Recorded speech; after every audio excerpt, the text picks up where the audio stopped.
24 ব্যাচের একটা স্টুডেন্ট মারা গেছে ভুল চিকিৎসার কারণে ন্যাশনালে। ওর প্লাটিলেট ছিল, ডেঙ্গু ছিল ওর। প্লাটিলেট ছিল প্রায় 1 লাখেরও বেশি। 1 লাখের বেশি ছিল। ওর বাবা মা যে প্রথম দিন যখন ওরে দেখতে গেছে তখন দেখছে সুস্থ আছে, ওর বাবা মা ওরে খাবার খাবার খাওয়াই দিয়ে আসছে, খাবার টাবার খেয়ে আসছে। পরের দিন যখন ও গেছে, পরের দিনও সুস্থ ছিল। বিকালবেলা ওরে দেখতে যাওয়ার পরে ডাক্তাররা বলতেছে যে ওরে এখন দেখা যাবে না, সমস্যা আছে, আপনারা পরে আসেন। পরে যখন ওর আব্বু আম্মু গেছে ওরে দেখতে, তখন বলতেছে যে ওর অবস্থা খারাপ, ইমার্জেন্সিতে নিতে হবে, ওর লাইফ সাপোর্টে নিতে হবে, ওর অবস্থা খুবই খারাপ। ঠিক আছে, ওর বাবা মা যে চিন্তিত হয়ে পড়ছে, ওরে নিয়ে গেছে লাইফ সাপোর্টে নেওয়ার পরে যখন ওরা বের করছে, বের করার পরে বলতেছে যে আপনাদের ছেলে হার্ট অ্যাটাকে মারা গেছে, লাঞ্চে পানি ছিল তাই হার্ট অ্যাটাকে মারা গেছে। কিন্তু হার্ট অ্যাটাকে যে মারা গেছে, ওর যে লাঞ্চে পানি ছিল এটা তো বুকের এক্সরে লাগবে, এক্সরেটা ডাক্তাররা করে নাই।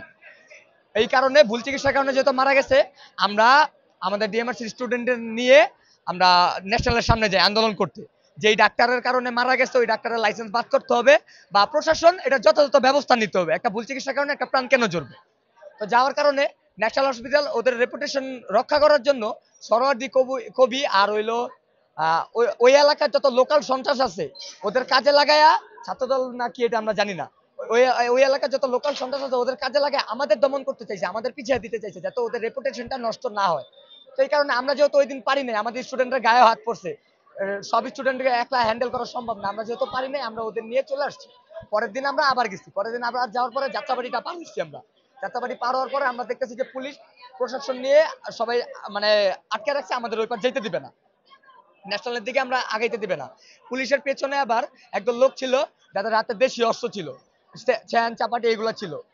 ওরা পুলিশের সামনেই হাসতেছে, পুলিশ কিছু বলতেছে না ওদের, কিন্তু পুলিশ আমাদের আগাইতে দিতেছে না। আমরা পুলিশের হাত দিয়ে বলতেছি, চিল্লা চিল্লা আমরা বলতেছি যে আমাদের ন্যাশনালের দিকে যাইতে দেন, আমরা ন্যাশনালের দিকে যাব, আমরা শান্তিপূর্ণ আন্দোলন করব, আমরা এখানে কোনো ঝামেলা করতে আসি নাই, আমাদের আগাইতে দেন। পুলিশ আমাদের আগাইতে দিতেছিল না। এর কিছুক্ষণ পর পুলিশ একটা ফাঁকা আওয়াজ করে, ফাঁকা আওয়াজ করার পরে স্বাভাবিক ছাত্ররা ডরাইছে, ছাত্ররা ডরায় পিছিয়ে গেছে। তো আমরা আবার আগেছি, আগানোর পরে অনবরত টিয়ার শেল ছুটতেছে, টিয়ার শেল ছুটতেছে। টিয়ার শেল ছোড়ার পরেও যখন দেখতেছে আমরা মানে পিছাইতেছি না, আমরা আগাইতেছি, তখন পুলিশ এই ছিটাগুলি মারা শুরু করে। ছিটাগুলি মারার পরে ওই দিন সন্ধ্যা পর্যন্ত এইভাবে আমরা মানে আমাদের পাল্টা ধাওয়াতে আমরা আগে যাই, আবার পিছাই, এরকম করতে করতে আমরা চলে আসি। এরপরে আমরা ফেসবুকে আসি, লাইভে বলি যে আমাদের একা পক্ষে আন্দোলন মানে করা সম্ভব হচ্ছে না, ওই এলাকার লোকাল সন্ত্রাসরা আমাদের আটকে দিতেছে বা আমাদের ক্ষতিগ্রস্ত করতেছে, আমাদের ছেলেদের ওই দিনও আমাদের ছেলেদের মানে মারছে, মাথায় ফাটা দিচ্ছে, অনেকের হাত পাবি করছে। আবার এমন হয়েছে যে ট্রাকের নিচে আমাদের কয়েকটা স্টুডেন্টের ঢুকাইয়া ওরা পাও ধরে বলতেছে যে আব্বা ডাক নাহলে ছাড়বো না, হাতে চাপা দিয়া। পরে এই সব ঘটনা যখন বাইরের কলেজগুলো জানছে, বাইরের কলেজগুলো জানার পরে আমাদের সাথে আরো 12-13টা কলেজ যুক্ত হয়েছে একসাথে, যে আমরা একসাথে সুপার সানডে নামে একটা নাম দিছি, যে আমরা একসাথে যাব, একসাথে যাই আমরা আন্দোলনটা শান্তিপূর্ণভাবে করব। কিন্তু ওই বাইরে যখন 13-14টা কলেজ আসছে, ওই কলেজগুলোর ভিতরেও কিছু সংখ্যক এমন লোক আছে ষড়যন্ত্রী, যারা থার্ড পার্টি, যারা চাইছে যে আন্দোলনটারে নষ্ট করতে, আন্দোলনটারে অন্যদিকে নিয়ে যেতে। ওরা কি করছে, যে কবি আর সরোয়ার্দীরে হামলা করছে।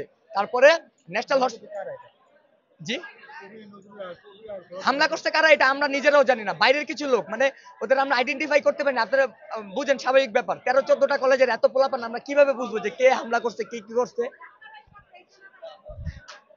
তো ওরা যে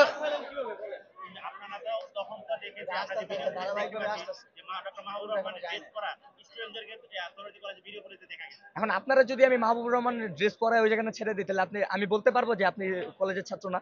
তাহলে তারা পেল কিভাবে এই ড্রেস, তারা কিভাবে পেল? ভাই ওরা তো ষড়যন্ত্র আজকে থেকে করে নেই, ওরা যখন থেকে দেখছে যে আমরা এই প্ল্যানটা নিয়ে আগাইতেছি শান্তিপূর্ণ আন্দোলনে, তখন থেকে ওরা প্ল্যান করতেছে। তারপরে এই থার্ড পার্টি যারা ছাত্রলীগের আছে, ওরা আমাদের এগুলা নিয়ে ট্রল করতেছে, ওরা নিজেদের সুবিধা আদায় করতে করার জন্য। তার মানে আপনি বলতে চাচ্ছেন এখানে থার্ড পার্টি ছাত্রলীগও জড়িত? হ্যাঁ, ছাত্রলীগও জড়িত।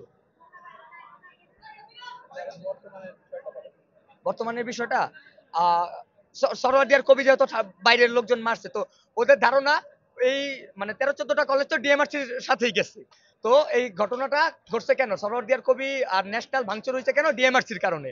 এই জন্য ওরা কালকে রাত্রে আসছে যে আমাদের কলেজ যেহেতু ভাঙছে আমরাও ভাঙচুর করব। ওরা যখন ভাঙচুর করতে আসছে, ওরা আমরা ছিলাম উপরে, ওদের হাতে ছিল দেশীয় অস্ত্র, চ্যান চাপাটি এগুলো, আমাদের হাতে ছিল শুধু লাঠি সোটা আর হইলো ইট ছিল। এই জন্য আমরা বলছি আমরা নিচে থাকবো না, আমরা যেহেতু নিচে থাকি তাহলে ওরা আমাদের কোবাবে, স্বাভাবিক ব্যাপার। আর ওরা ছিল প্রায় 500 থেকে 600, আমরা এখানে ছিলাম 150 পোলাপান সর্বোচ্চ। তো আমরা উপরে ছিলাম, আমরা ওরা যখন সেন্টাপাটি নিয়ে এদিকে দৌড়ে আগে আসছিল যে কলেজ ভাঙবে, আমরা সামনে আগে ইট নিয়ে ওদের নিক্ষেপ করতেছিলাম।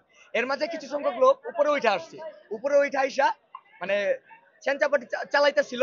তখন যে ইটের যে ইটা, বড় একটা ইটা, ওইটা ছুঁড়ে মারার পরে আমার এই চোখে লাগছে, চোখে লাগার পরে আমি পড়ে গেছি, রক্তাক্ত হয়ে পড়েছে। আমার আর তখন কিছু খেয়াল নাই, আমার বন্ধুরা পরে আমার নিয়ে হসপিটালে চলে গেছে।